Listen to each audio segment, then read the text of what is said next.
Belajar Alkitab bersama sahabat Hope Channel Indonesia. Hanya di YouTube channel Diskusi Sekolah Sahabat. Jangan lupa subscribe dan nyalakan notifikasinya.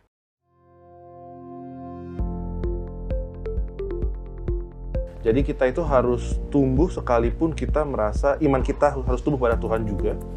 Sekalipun kita merasa diri kita ini terhimpit dan bahkan kita mungkin jauh daripada Tuhan. Tapi kita harus kembali lagi kepada itu dan bertumbuh seperti doa Pastor David tadi dan akhirnya berbuah. Tetapi di sini saya baru dapat bahwa mati dalam pelajaran hari ini adalah mati yang baik. Mati apa?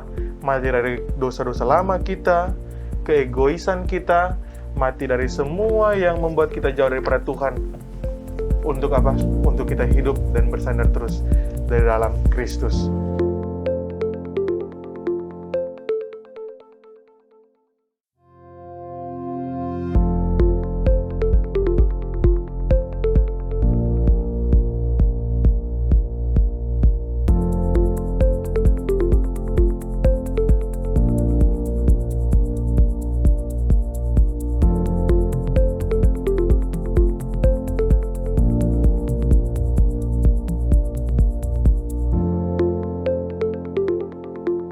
Shalom sahabat Hope Channel Indonesia, kita bertemu kembali dalam program Diskusi Sekolah Sahabat. Diskusi pembelajaran Alkitab yang sepanjang triwulan ketiga tahun 2022 membahas mengenai di dalam cawan lebur bersama Kristus. Dan saat ini kita sudah sampai di dua pelajaran terakhir, yaitu pelajaran ke-12 dengan judul Mati Seperti Benih. Baik, di sini sudah hadir bersama dengan kita teman-teman yang akan berdiskusi pada hari ini. Ada Pendeta David, Shalom. Halo. Ada Marolop, Shalom. Halo. Pendeta Jesli, Shalom. Shalom semua. Dan juga Pendeta John. Shalom. Oke.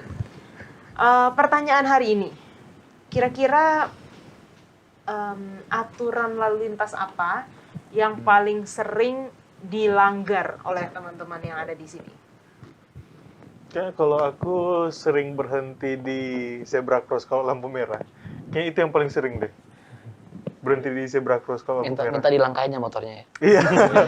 Untung nggak ada yang itu ya, social experiment. Iya. Gini dilangkain. Tapi biasanya kalau motor-motor memang suka berhenti di situ ya? Iya biasanya. Terus kalau nggak Tapi berhenti tuh seharusnya- rasanya kayak nggak puas. Iya, kenapa ya kalau kita berhenti di paling depan?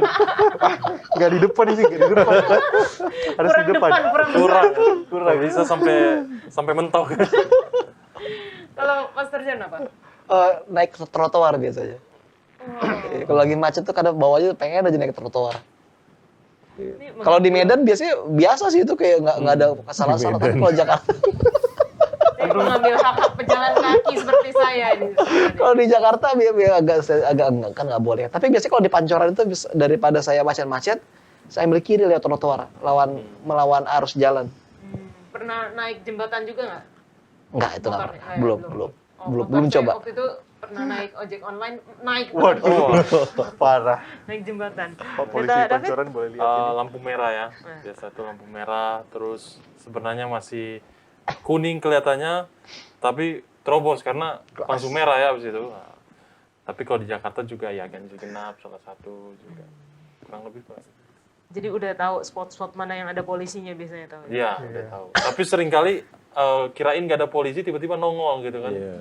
Nah itu tuh yang menjebak. Oke, kalau Marolop?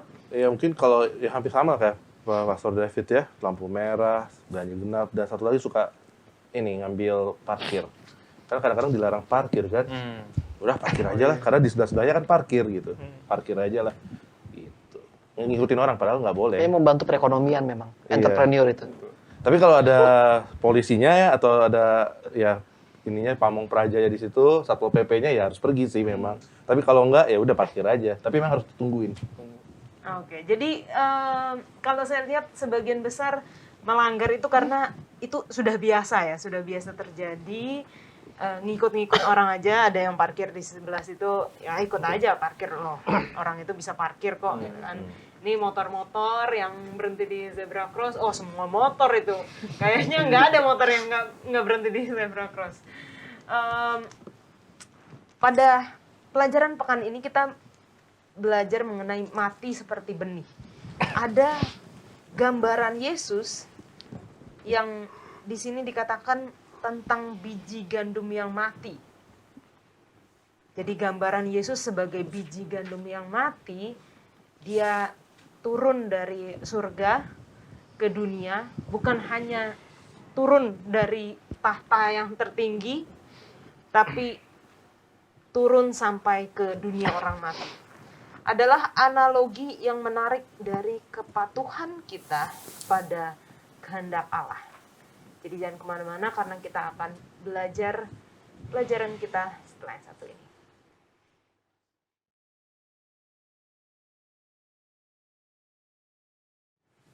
Pelajaran ke-12, mati seperti benih. Ayat hafalannya terdapat di dalam Yohanes 12 ayat 24.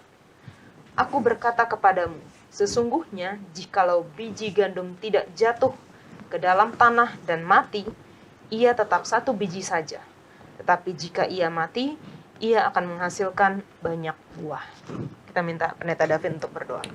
Kita sama-sama berdoa.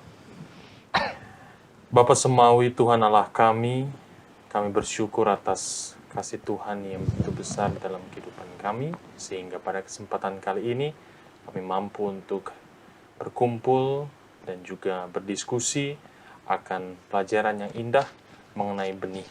Kiranya kami dapat meresapi, bahkan mengerti, serta mengaplikasikan firman Tuhan yang begitu indah ini dalam kehidupan kami masing-masing.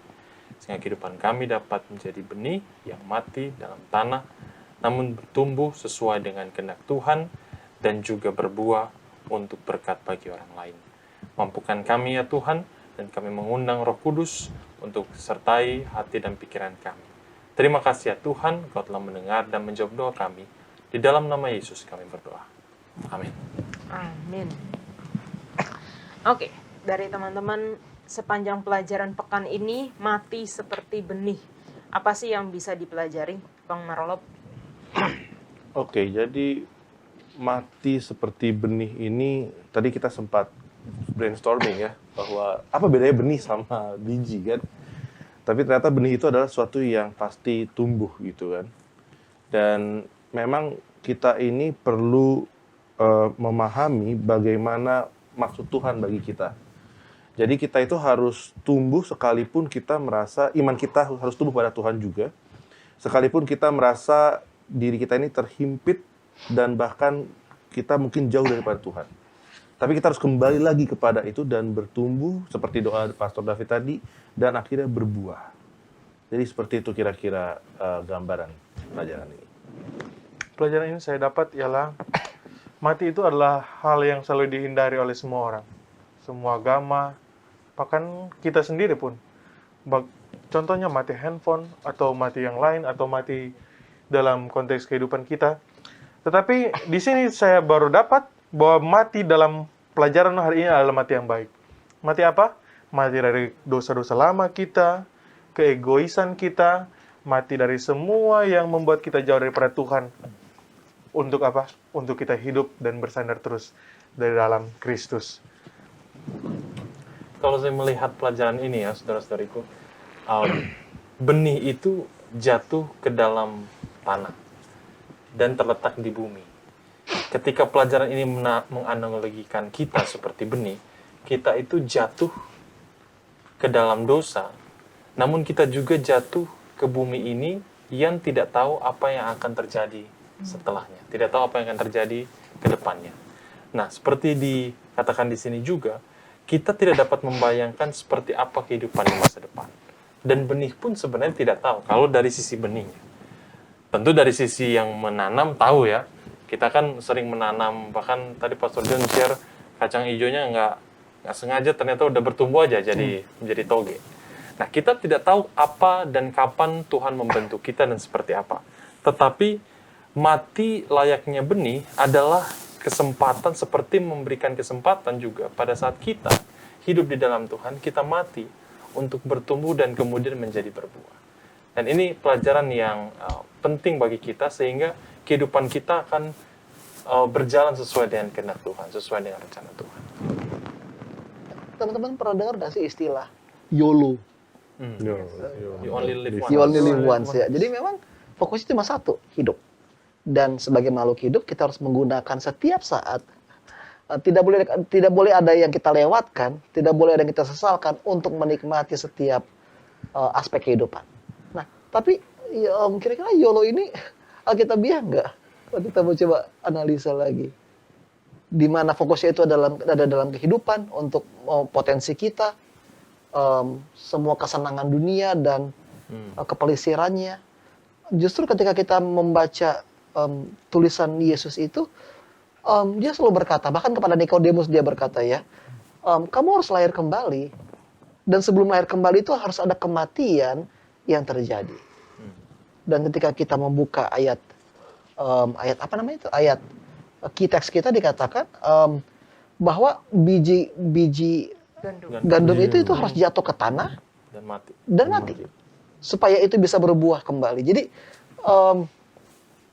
kita hidup di lingkungan di mana setiap orang itu didorong untuk mencapai potensi mereka, untuk berkarya.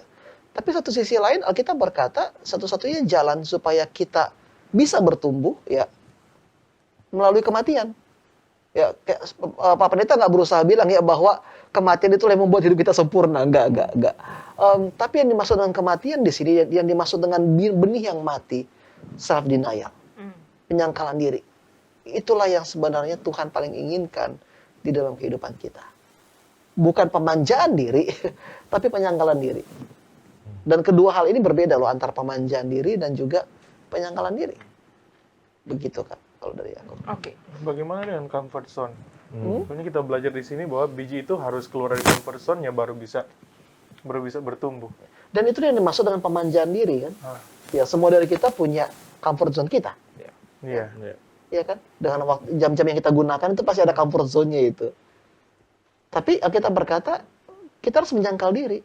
Betul. Itulah salah satu cara bagi kita untuk mati. Begitu kayak jagung, itu harus lepas dari ininya kan, tongkolnya. Iya. Kemudian biji semangka itu harus keluar dari buahnya. Semuanya, semua biji itu harus keluar. Begitu. Berarti kalau kita masih di comfort zone, nggak akan ada pertumbuhan sama sekali. Nggak akan ada. Abraham keluar. Iya kan? Semuanya keluar. Yakub harus keluar dari kampung halamannya. Kayak lo, kalau misalnya lu tetap tinggal di kota yang dulu, bisa nggak sekece sekarang? Kayaknya pengalamannya beda. Iya. Dan nggak akan se-experience sekarang. Pasti berbeda kok. Iya. Begitu. Jadi alasan kenapa lu bisa seperti ini ya karena Keluar dari zona nyaman. kamu keluar dari zona nyaman. Begitu. Oke. Nah, kita sepanjang triwulan ini kan kita udah belajar bahwa ada cawan lebur. Kita berada di cawan lebur, tapi kita tidak sendirian karena ada Kristus di dalam cawan lebur. Kita sepanjang minggu-minggu yang telah lalu, bulan-bulan yang lalu kita sudah belajar bagaimana kita bisa bertahan di dalam cawan lebur itu. Tapi ketika kita bicara mengenai kematian, ya, ini bukan kematian yang literal, bukan kita harus benar-benar mati, tapi tadi Pastor John juga sudah katakan penyangkalan diri, mematikan keinginan diri yang tidak sesuai dengan kehendak Tuhan. Kita akan belajar sepanjang pelajaran ke depan ini, kalau kita tahu kehendak Allah adalah yang terbaik untuk kita, kenapa kadang-kadang kita masih susah untuk melakukannya? Kita masih mengingini apa yang kita inginkan, kita tidak bisa menyangkal diri kita. Jangan kemana-mana karena kita akan kembali lagi.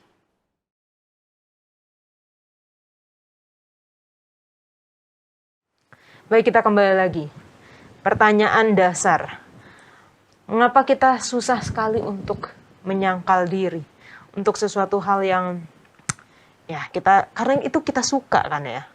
Gimana menurut Pendeta David?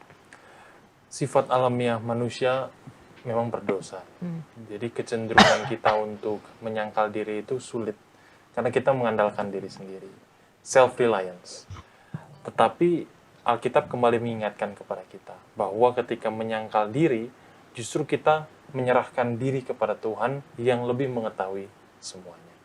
Nah, tetapi itu tentu tidak mudah, karena apa yang terlihat, beberapa waktu lalu kita belajar seeing the invisible, ya, melihat apa yang tidak terlihat. Tetapi ketika kita melihat apa yang mudah dilihat, itu yang cenderung untuk kita inginkan, bukan sesuatu yang tidak terlihat, sesuatu yang mungkin di luar dari apa yang kita kehendaki. Nah, belajar dari pelajaran ini kepatuhan, termasuk kepatuhan untuk pelayanan. Kenapa sulit kita menyangkal diri, apalagi patuh? Menyangkal saja sudah susah, apalagi patuh dengan apa yang Tuhan inginkan. Tapi kembali dalam cawan lebur, bahkan di Filipi dikatakannya, Yesus itu mati, tidak hanya mati untuk dosa kita, tapi mati dari sifat dia yang bisa mengandalkan powernya untuk menunjukkan kehebatannya. Jadi Tuhan itu kan 100% manusia, 100% Tuhan. Tapi ada di saat dimana dia tidak menggunakan ketuhanannya ketika dia bergumul. Nah, kita yang tidak memiliki sifat ketuhanan, hanya 100% manusia, kita juga perlu mengetahui di mana bagian yang harus kita lakukan. Dan kalau menyangkal diri itu memang sulit, berarti ada waktu dan ada kesempatan untuk kita datang kepada Tuhan, sehingga bukan kekuatan diri, tapi kekuatan ilahi. Oke.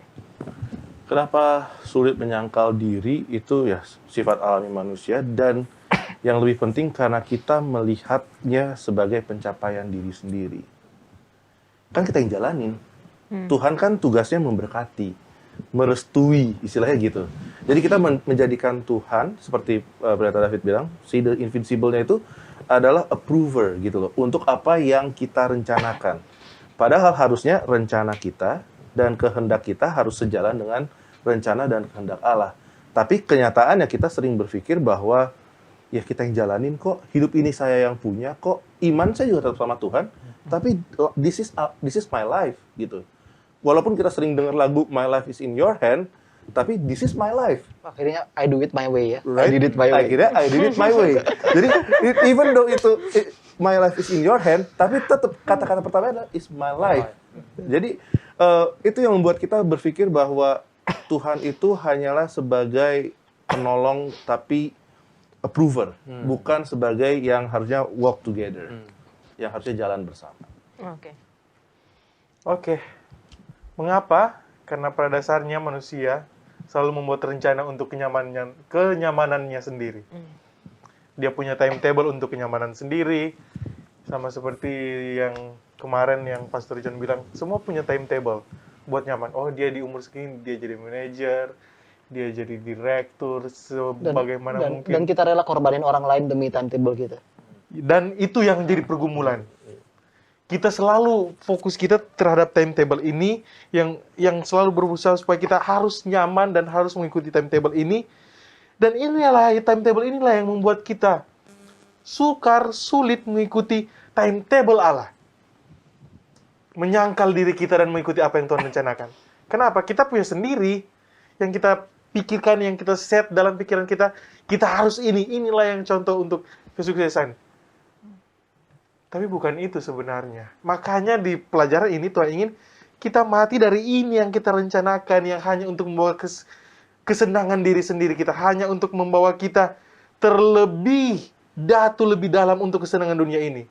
Inilah yang harus kita matikan, semua kesombongan, pemanjaan diri, semua hanya untuk kepentingan diri sendiri ini, kita matikan di sini dan menerima apa yang Tuhan ingin lakukan dalam kehidupan kita. Inilah yang ingin kita belajar pada pekan ini. Dan inilah yang mati yang harus kita lakukan. Agar Tuhan, kita mati di kehidupan ini, di timetable ini, agar Tuhan bisa menjalankan apa yang Tuhan ingin lakukan dalam kehidupan kita. Itu. Salah satu tadi yang sulit, kenapa kita sulit? Karena sama ya, seperti di awal tadi saya tanya, apa aturan yang sering dilanggar? Kenapa sering melanggar itu? Karena itu seperti sudah common, itu sudah biasa dilakukan. Semua orang melakukannya kok, gitu. Dan ketika kita ada di dalam dunia yang pekan lalu kita belajar menunggu, tapi di dalam menunggu itu ada distraction, ada gangguan. Kita melihat dunia kita ini banyak sekali distraction yang membuat kita, oh nggak apa-apa kok kayak gitu. Kita ngelihat di sekitar kita, oh nggak apa-apa kok, kenapa saya harus menyangkal diri? Pendeta John. Iya sih, karena memang distraksi itu terkadang menjadi bagian dari identitas diri kita. Contohnya, what makes you you? Apa yang membuat kita itu sebagai kita? Hal apa? Apa yang menjadi karakteristik utama dari teman-teman semua secara pribadi. For me, it's my profession. Itu profesi saya itu identitas yang penting dalam diri saya. Oke, ketika saya berkhotbah, ketika saya melawat, berdoa, saya menemukan kayak panggilan jati diri yang luar biasa indahnya. Itulah yang disebut sama Maslow sebagai aktualisasi diri. Oke, kalau Bang Alop, apa yang menjadi aktualisasi diri terutama? Ya pekerjaan, profesi. Pekerjaan ya, ketika kerjaan yang abang buat itu dipuji sama atasan tuh kayaknya ini banget kan, kayak wow banget. Karena manusia suka recognition. Iya, iya. Dan recognition itulah bagian dari aktualisasi diri yang merupakan esensi utama dari piramida Maslow. Ya kan, itu ada kan lima keperluan manusia kan, dari keperluan fisik, kemudian apalagi kenyamanan, keamanan segala macam, dan terakhir itu adalah aktualisasi diri. Oke. Nah, tapi kalau kita lihat di dalam Filipi 2, apa dikatakan bahwa Yesus mengambil rupa mengosongkan dirinya, oke. Coba kita baca dulu sama-sama. Filipi 2. Filipi 2 ayat 6. Yang walaupun dalam rupa Allah tidak menganggap kesetaraan dengan Allah itu sebagai milik yang harus dipertahankan, melainkan telah mengosongkan dirinya sendiri dan mengambil rupa seorang hamba. Itu luar biasa banget enggak? Semua dari kita itu berjuang untuk mengaktualisasi diri kita kan. Dan pernah nggak kalian notice kadang-kadang di sekolah sahabat itu waktu diskusi, semua orang itu berjuang untuk dapat kata-kata terakhir. Yes. Pernah nggak? Karena dengan kata-kata terakhir itu ada otoritas. Dan itu semua yang kita inginkan. Tapi justru Yesus itu mengosongkan dirinya, membuat dirinya menjadi hamba. Oke. Dan menganggap semua itu nggak ada apa-apanya. Inilah yang disebut sebagai proses kenosis. Pengosongan diri. Pengosongan diri. Iya. Kalau kamu, Jasmine, kamu tanpa gelar pendeta, masih bisa tetap diri sendiri nggak? Ketika nggak diapresiasi lagi, masih bisa nggak Itu yang jadi menemukan jati diri itu? Iya. Iya kan? Karena kita suka dihormati. Kayak waktu kami ada acara Youth Fest kan di Bandung kan. Tiba-tiba ada kayak rombongan satu kelompok anak muda, mereka masuk ke ruangan seminar. Terus mereka lihat gue, terus itu sekitar 20 orang itu salam. Mereka salam ke gue. Waktu lagi seminar, kayak, dan kalian tau nggak apa yang gue rasain? Wih, itu kayak, itu kayak wow. Kayak Jokowi. Pembesar. Wah, ya jujur ya, nggak peduli seberapa rendah hatinya kita. Begitu momen-momen itu datang itu kayak gimana gitu. Ya, itu bayangin kalau ada tiba-tiba lagi ada orang khotbah di depan, terus tiba-tiba ada 10 orang datang, terus mereka nyalam lu. Itu kayak, wow. Gue nggak nyangka gue terkenal ini. Kayak, tapi nggak itu yang dibilang Alkitab. Kayak, ya, you need to empty yourself. Dan ketika kita mengosongkan dirinya, artinya apa? Semua ego kita itu harus dibuang, termasuk hal-hal yang memberikan personal courtesy bagi diri kita. Nah, masalahnya adalah, misalnya kalau gue bicara ya, bagi orang-orang profesional kayak Bang Olop, itu mudah bagi mereka jadi humble di gereja. Kenapa? Ya karena pujian dari pendeta itu nggak terlalu matters kepada dia.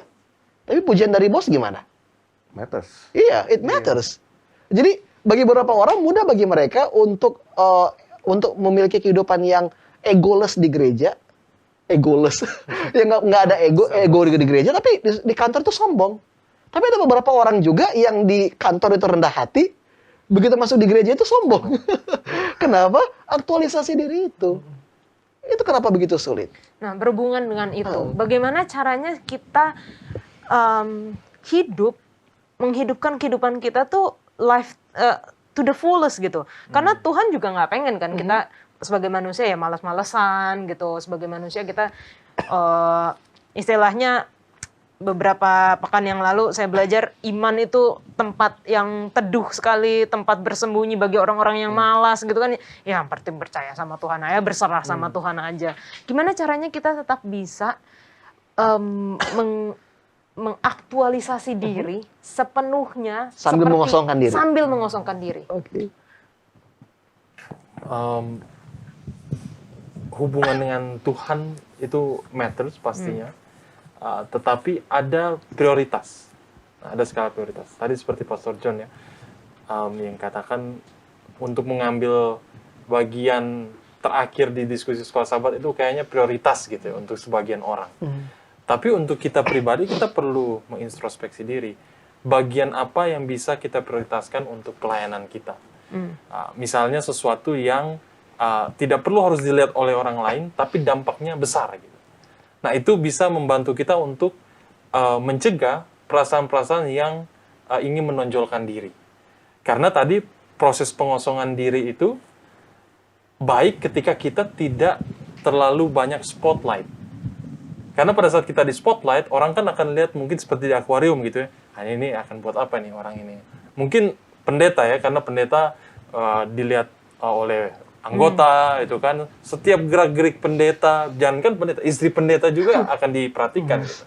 Nah, itu yang perlu kita hati-hati dalam menyikapinya. Jadi ada bagian-bagian yang kita harus prioritaskan, sedikit tips mungkin, karena kalau kita tidak mengetahui diri sendiri dan justru kita hanya menonjolkan diri, pelayanan kita nanti jadi disalah mengerti orang.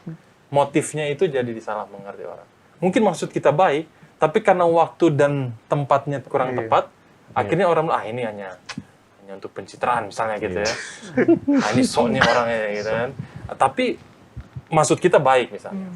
Akhirnya kepatuhan untuk pelayanan itu tidak tercapai. Karena sekali lagi di gereja itu adalah tempat atau komunitas di mana kita bisa saling mengerti, saling memahami, dan perlu ada sikap yang tepat, sikap yang bijaksana untuk kita melakukan itu.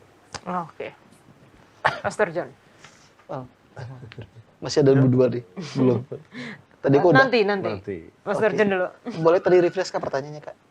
Gimana caranya kita Menyerahkan diri, sambil ini sih yang sulit kenapa ya? Karena kadang-kadang itulah yang dicari sama masyarakat dari kita. Contohnya kalau kita mau cari jodoh ya biasanya ada 3 hal dicari kan, bibit, bebet, sama bobot. Dan ketiga hal ini itu bersifat transparan, bro. Itu dilihat orang. Kan gak ada kadang orang, ya ampun, kenapa sih kamu pilih dia? Oh, dia orangnya rendah hati. Kan gak ada kadang, kenapa kamu pilih dia? Oh, dia low profile, makanya saya pilih dia. Kan enggak kan. Kita pasti lihat, oh, ini orang pinter nih. Ini orang ada lumayan kerjanya. Kan itu pasti dilihat.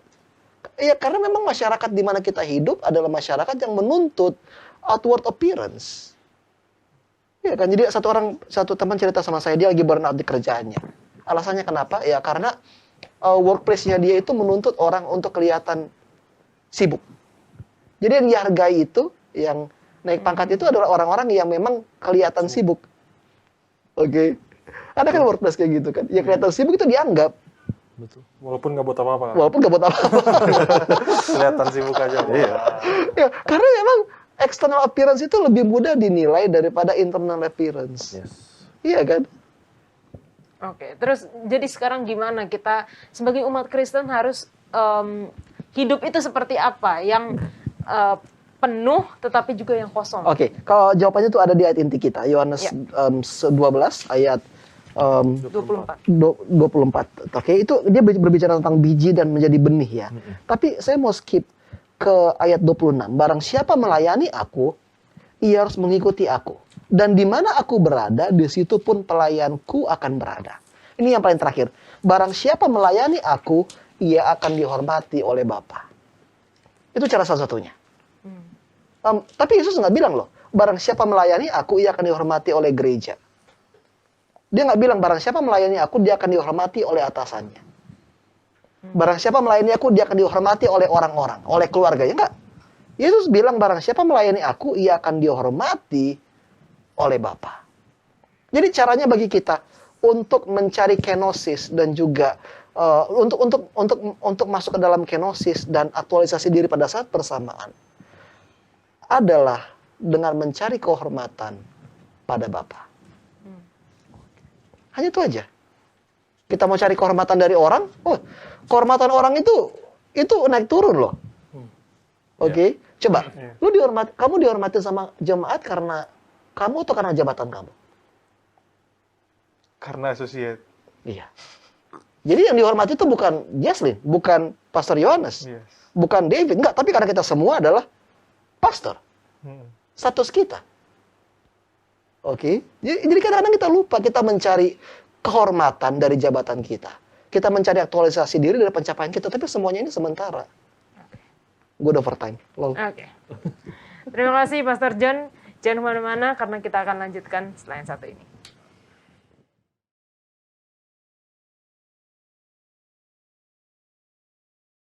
Baik, kita lanjutkan pelajaran kita. Kesediaan untuk mendengar. Ada cerita di sini mengenai Samuel kecil yang dipanggil Tuhan dan dia bersedia untuk mendengar, dia bersedia untuk mengikut Tuhan. Kalau zaman dulu mungkin pas zamannya Samuel ya, dia benar-benar literally mendengar suara Tuhan dan dia mengikut apa yang Tuhan katakan. Bagaimana di zaman sekarang ketika kita tidak bisa mungkin benar-benar secara literal mendengar suara Tuhan? Ya, tentu ada kesulitan tersendiri ketika kita tidak bisa mendengar suara Tuhan sejelas Samuel yang pada waktu itu masih memiliki akses untuk mendengar suara Tuhan. Tapi Tuhan akan bekerja melalui caranya kepada kita untuk dapat mengerti kehendaknya. Dan salah satu yang bisa kita lihat atau kita rasakan itu melalui orang lain. Misalnya yang menasihatkan kita, atau misalnya yang berbagi pendapat dengan kita. Atau bahkan kepada ahlinya. Misalnya saja kalau ada keluhan sakit secara fisik, tentu kepada dokter. Atau secara mental, pada psikolog, atau kepada psikiater. Jadi ada petunjuk-petunjuk yang diberikan kepada kita oleh Tuhan melalui perantara orang-orang lain di sekitar kita. Tapi tidak hanya itu juga, medium yang Tuhan pakai itu erat kaitannya dengan hubungan kita dengan Tuhan. Ya. Misalnya kita bisa tahu kemana Tuhan ingin membawa kita, meskipun kita tidak tahu apa destinasi akhirnya. Tapi karena kita memiliki hubungan erat dengan Tuhan, kita mau belok, ada kuasa yang menggerakkan. Nah, itu bukan kebetulan, tapi ada kuasa yang membuat kita, oke, mungkin ini pilihan Tuhan, begitu ya. Ada digerakkan. Nah, tapi itu sekali lagi, pada akhirnya kita akan melihat gambaran besarnya. Pada akhirnya Samuel yang kemudian dipanggil ini melihat bahwa maksud Tuhan untuk dia itu menjadi pelayan bagi dia. Tidak hanya melihat dari segi dirinya sendiri. Karena sebenarnya nanti kita tahu anak-anak Samuel itu tidak melakukan apa yang sama seperti yang Samuel lakukan. Anak-anak Samuel justru sangat korup, suap, dan lain sebagainya. Jadi Samuel tahu bahwa di dalam kehidupannya secara utuh, Tuhan itu memiliki rencana baginya. Meskipun tidak semua berjalan sesuai dengan apa yang ia inginkan. Dan begitu juga dengan kita. Ketika kita ada kesediaan untuk mendengar, kita akan menjadi peka. Menjadi sensitif. Ini kan sensitif. Emang kalau dari ini pasti peka sih, bro. Ini multitafsir. Jadi akan peka suara Roh Kudus. Kalau tidak ya kita akan menjadi, ada istilah menarik, spiritual numbness. Kita akan numbness itu kebas ya. Kebas. Jadi seperti mati rasa.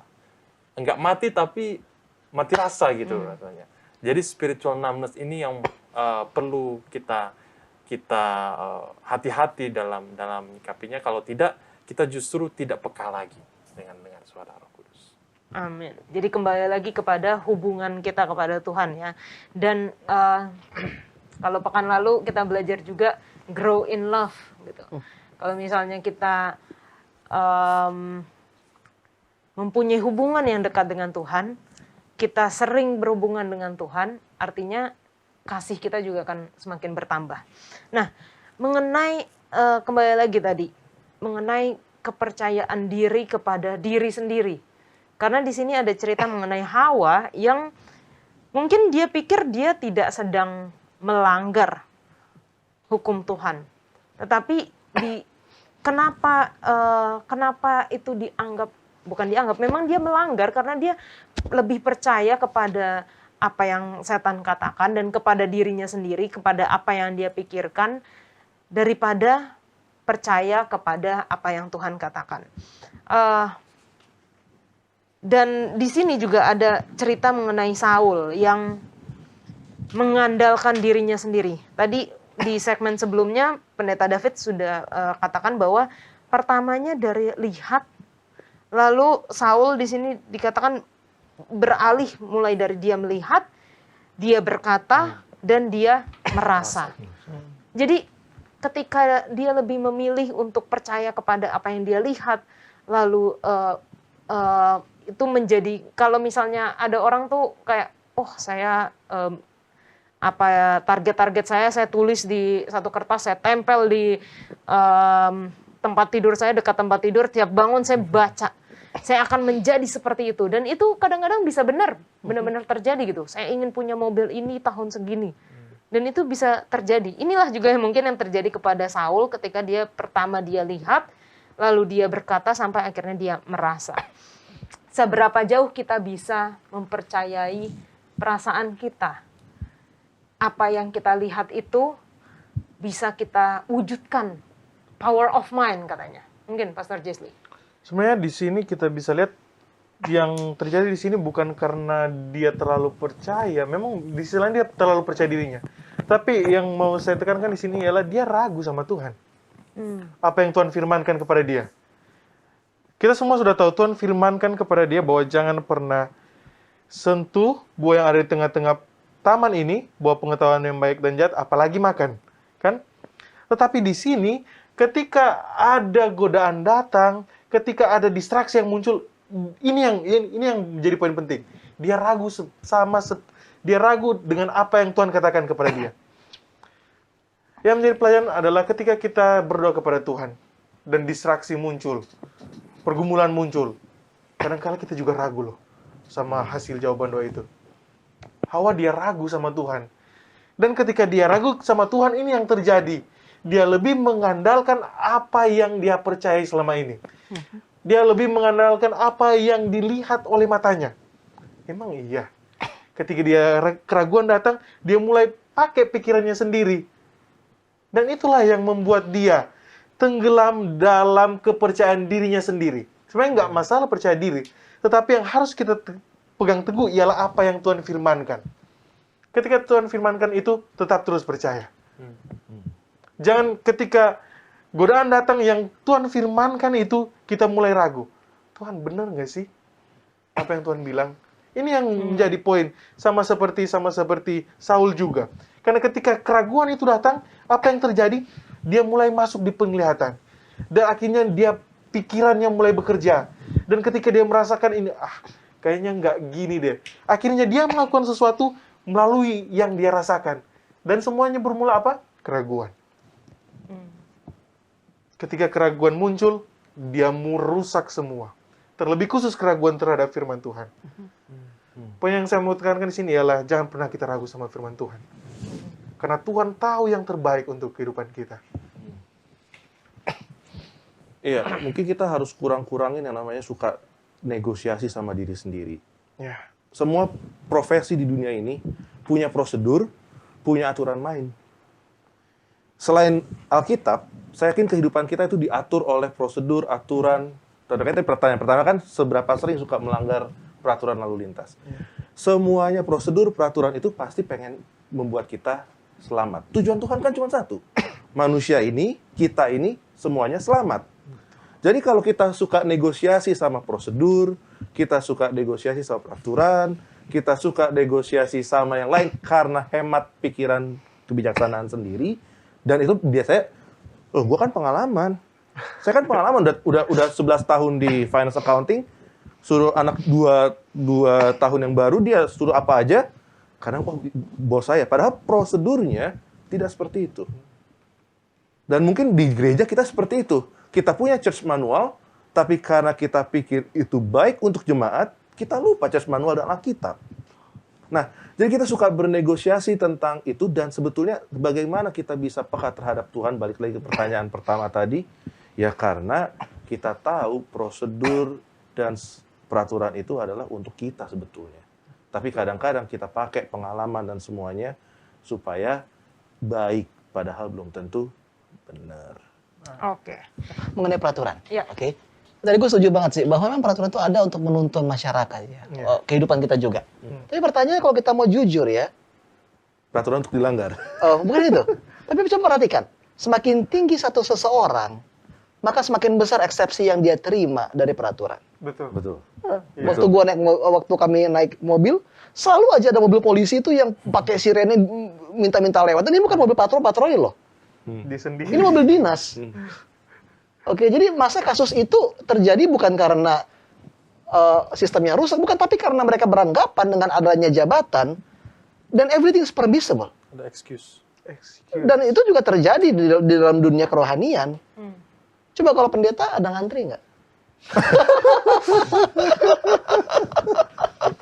Enggak, kita nggak ada ngantri, langsung. Waktu potluck kan? Waktu foto kita nggak pernah ngantri. Udah disediain khusus. Sudah sediakan khusus, lihat kan? Jadi kenapa semuanya? Karena kita punya mindset semakin tinggi jabatan orang, maka semakin besar eksepsi dia dari peraturan. Lihat kan kalau di perusahaan, emang bos ikutin peraturan? Enggak, bos yang buat peraturan. Yes. Iya kan? Jadi kalau kita mau bicara secara proses aktualisasi diri, kita beranggapan bahwa orang-orang yang bisa berdiri di puncak masyarakat adalah mereka yang bebas. Oke. Betul. Yang nggak perlu ngikutin lalu lintas, yang bisa lewat busway segala macam kapan aja, yang bisa punya sirene sendiri, kita nggak kagum lihat orang-orang kayak gitu. Iya kan? Tapi justru yang Yesus katakan, semakin tinggi jabatan kita, maka semakin kuat kenosis kita. Kemampuan untuk mengosongkan diri dan belajar untuk mendengar. Amin. Emang atasan itu mendengar? Enggak kan? Enggak. Dia didengar. Iya. Oke, Pastor John. Pekan lalu sudah ada 2 pertanyaan besar. Kapan dan mengapa? Nah, mungkin pekan ini kita tanyakan how, bagaimana cara kita mati sebagai benih seperti Yesus telah menunjukkan teladannya untuk menyangkal diri kita di dalam kehidupan kerohanian kita. Ya, di Filipi 2. Oke, Filipi 2 itu ada satu kata kunci yang luar biasa indahnya. Dia dikatakan bahwa dan dalam keadaannya sebagai manusia, ia telah merendahkan dirinya dan taat sampai mati. So, the only way up is down. Oke, itu gimana ya? Belajar untuk taat. Kalau kita sebagai bawahan aja nggak taat, apalagi jadi pimpinan. Jadi itu yang penting. Self denial itu penyangkalan diri dimulai dengan kemampuan kita untuk taat, bahkan ketika kita nggak suka sama peraturan itu. Yes. Nah, hanya itu aja. Jadi sensitivitas itu perlu dilatih. Contohnya ya, kalau kita mau jujur, kalau ada orang nyanyi, kamu bisa bedain nggak mana suara sopran, alto, tenor, bass? Bisa nggak identify langsung siapa yang nyanyi sopran, siapa yang nyanyi tenor, alto, sama bass? Bisa nggak? Bang Olof bisa? Enggak. Kalau David bisa? Pastor David. Harus diperhatikan. Kalau Kayola bisa? Ya. Jadi, dan itu hanya bisa diraih dengan latihan. Menurut itu perlu dilatih. Amin. Oke. Dimulai dari latihan, dan kita harus rubah pola pikir kita. Oke. Kita nggak perlu membuktikan siapa kita. Kita nggak perlu menunjukkan bahwa kita itu di atas peraturan. Betul. Kita nggak perlu nunjukin. Kenapa? Karena Yesus berkata, kalau kamu pelayan aku, maka kamu akan dihormati oleh Bapa. Oleh Bapa. Bukan oleh atasan. Betul. Bukan oleh orang-orang, bukan dengan anggota jemaat juga. Ya, kita pengen kan dihormati sama anggota jemaat, pendeta-pendeta kan. Tapi bukan itu tujuan utama kita. Kita hanya dihormati oleh Bapa. Dan dari situlah kenosis itu bisa berjalan. Ketika kita belajar mendengar, ketika kita belajar untuk melepas kendali kehidupan kita. Itu. Oke, terima kasih Pastor John, Pastor Jesli, Marolop dan juga Pendeta David.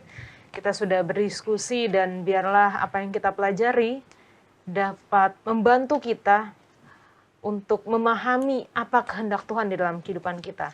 Dan ingat bahwa sama seperti Yesus yang telah mati, mengajarkan kita juga untuk menyangkal diri, mengikut Tuhan, agar kita dapat dipermuliakan di hadapan Bapa. Kita akan bertemu di pelajaran selanjutnya. Tuhan Yesus memberkati.